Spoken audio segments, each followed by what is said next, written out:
நான் தானே பாரிஜாத பூந்தேனே கல்வி போல் காதலை கற்றுத்தர வந்தேனே கற்றுக்கொடு கண்ணாலே கன்னிமயில் உன்னாலே என்னவோ என்னவோ இன்பங்களை கண்டாலே பருவ கனவு பிறக்கும் பொழுது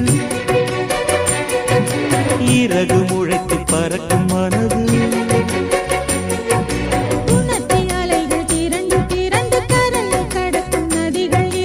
இமைதானே கண்ணை சேர்ந்தது எந்தன் இளநெஞ்சம் உன்னை சேர்ந்தது செம்பருத்தி செம்பருத்தி பூவை போல பெண்ணொருத்தி